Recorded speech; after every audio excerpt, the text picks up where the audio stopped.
All right, I had to take a few days off of working on my truck. Last we did on this, I put the flywheel on, I put the main seal in, put the flywheel on, flex plate, and I did the first round of torque on the bolts with the torque wrench.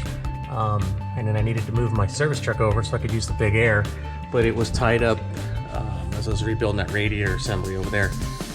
And then I had a host of other problems, meetings at work. Our well went down, so we had to put a new well pump in. It's just one thing after another. Washing machine broke, so we had to put a new washer and dryer. So I'm finally back at it. It's Sunday. I'm gonna move my service truck over here outside this bay so that I can get my 3/4 inch impact in here to tighten these down. Torqued all these to the first torque spec, 50, I think it's 58 foot-pounds. Yeah, 58 foot-pounds. And then I marked them right at that flat part of the hex on each one. And then I marked my socket. So I'll put my socket in here. I'm gonna turn it 60 degrees, which would be from this flat spot to this flat spot. And I do that in the torque pattern. And then I go through and do it again. So when I'm all done, I should have this flat spot lined up with this flat spot. And what makes it easier is I mark the socket. And then when I see the mark on the socket come around to that mark, I know I've turned it 60 degrees. And so I had to do that with my, I have to do it with my 3/4 inch impact. I tried my, extended 1/2 inch ratchet. It's too much torque to have to pull on it. So I'm gonna use this 3/4 inch impact. This Ingersoll Rand, it's a good one.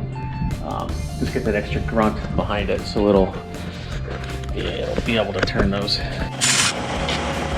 I don't know what's going on. Even with my 3/4 inch impact, I can only turn these as far as I could with the 1/2 inch gun. I'm gonna go look up some more online to find out. Maybe the site that I looked up with the torque specs was wrong. Because that 3/4 inch impact should have been able to tighten those. If not, I'll get the 1 inch impact, but I doubt that's the solution. Okay, I just went and looked it up again and looked on a few different forums, and that's right, it's 59 foot-pounds and in 2 series of 60-degree turns. So I just got my 1 inch impact. It's a CP. I've got a couple extensions together. I'm gonna put my safety squints on for this one for sure. Let's see if that socket can hold out. Everybody else is saying that, they're using a 3/4 inch breaker bar with a pipe on it, the cheater pipe, and you've got to put a flywheel locker in there.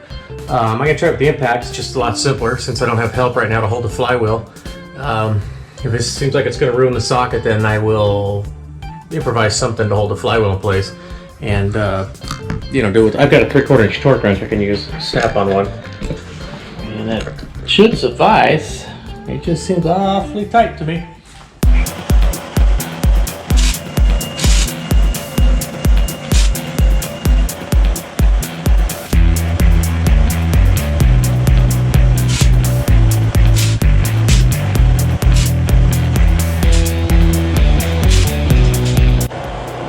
That's one round.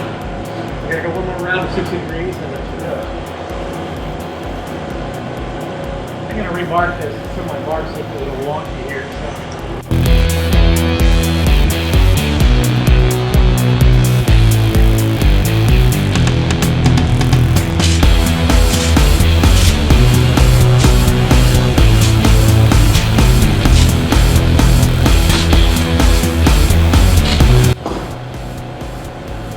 One thing I didn't like is number 1, which is probably why I didn't use my 3/4 inch impact, because number 1 wasn't turning. It was barely turning with the 1 inch gun, but all the other ones were turning great. I overturned a couple of them actually. You see I have 3 turned too far. 6 looks good, 1 looks pretty good. 4 is good. Overturned 7 a little bit. 2 I overturned a little. 5 is good. And 8's pretty good. So I don't know if there's something wrong with the holes in the crank or what it is, but they're freaking tight. That's where they're staying. So I'll put the camera down for a little bit. I'll get the transmission set up, ready to push in, and we can load the transmission in there now. Get it bolted up to the bell housing. So I'm also going to turn the torque converter right now just to get it close anyways. I won't be able to get exact, obviously, for the flex plate bolts, but get it somewhat close and save a little bit of work in the future. Oh yeah, I can see where the starter cutout is here, so it's going to be, that'll be real close. Okay, let's jack her up.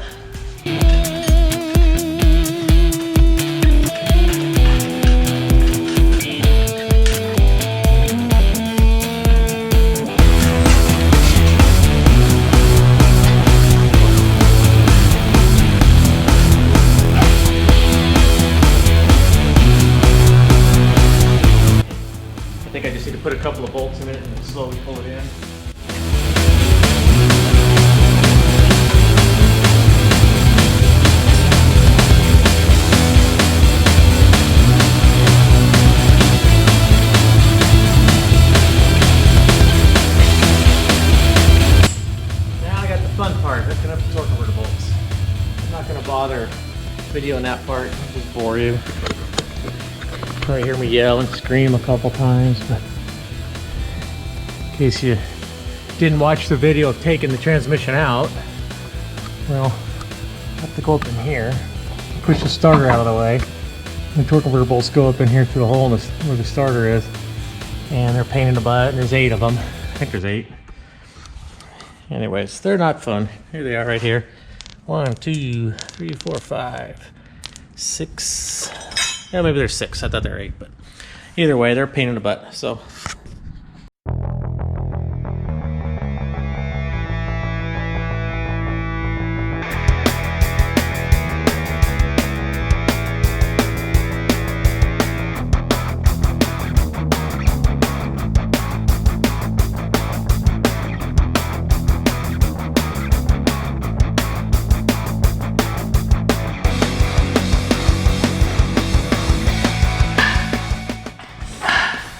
Alright, so I don't know if you noticed in my last videos I had a brace on my hand.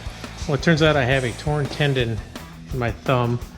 So all the work I've been doing on pulling this transmission out and doing the last transmission job that I did, I shouldn't have been doing, I guess. So I kind of got in trouble with my wife, got in trouble with all my medical people I know. And so anyways, both my son-in-laws are here to help me get this transfer case in. Off we go. In the last video, you know, put the transmission back in, got it bolted to the bell housing, hooked up the flywheel to the flex plate to the torque converter. I got a lot of the stuff done up in there, so these guys are going to put the transfer case in for me. And we'll see how that goes today. And in the meantime, I've got a couple things in the shop that I want to do, just kind of, I can just do light duty stuff, so you have to use my left hand. All right, well, I should have videoed that. I thought it was going to take a little bit longer, and didn't want to look too crazy in here, but these guys were able to just get it up into place, and then they just both picked it up and slid it on the shaft and lined up the bolts and shoved it forward. So now we'll get busy with getting the 6 nuts on the front. I think it's 6. And then we'll just go from there with the small stuff.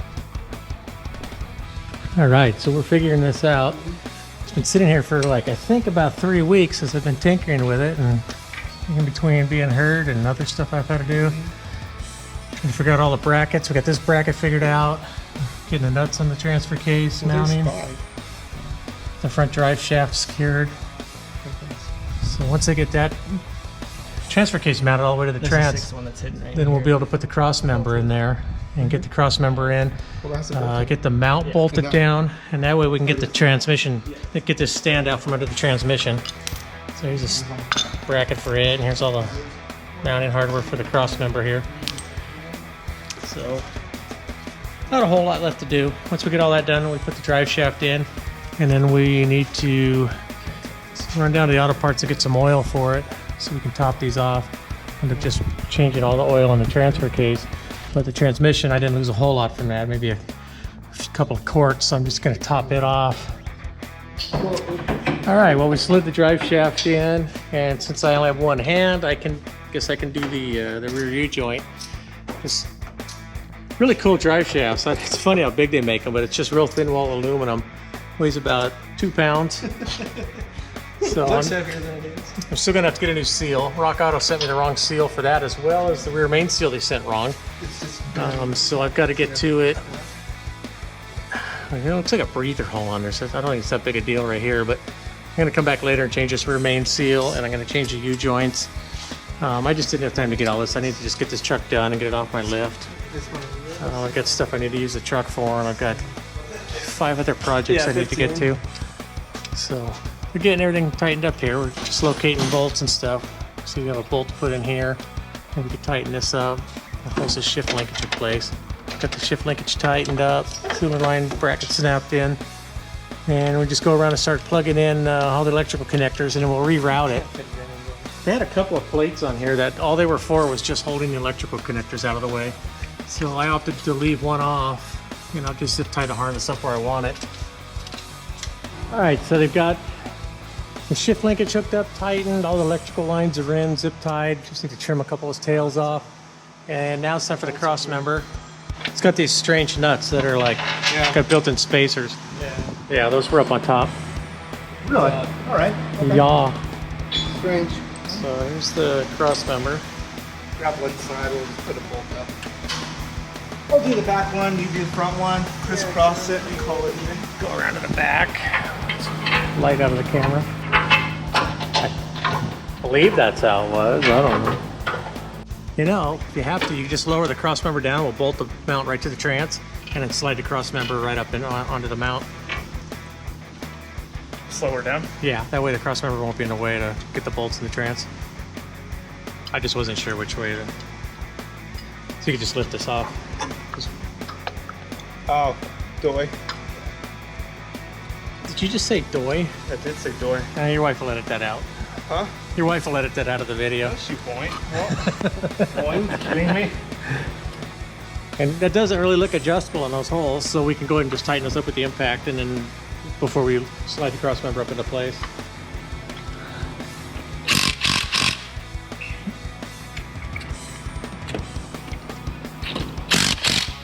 Chrome socket on an impact. Okay, now you can slide that up into place.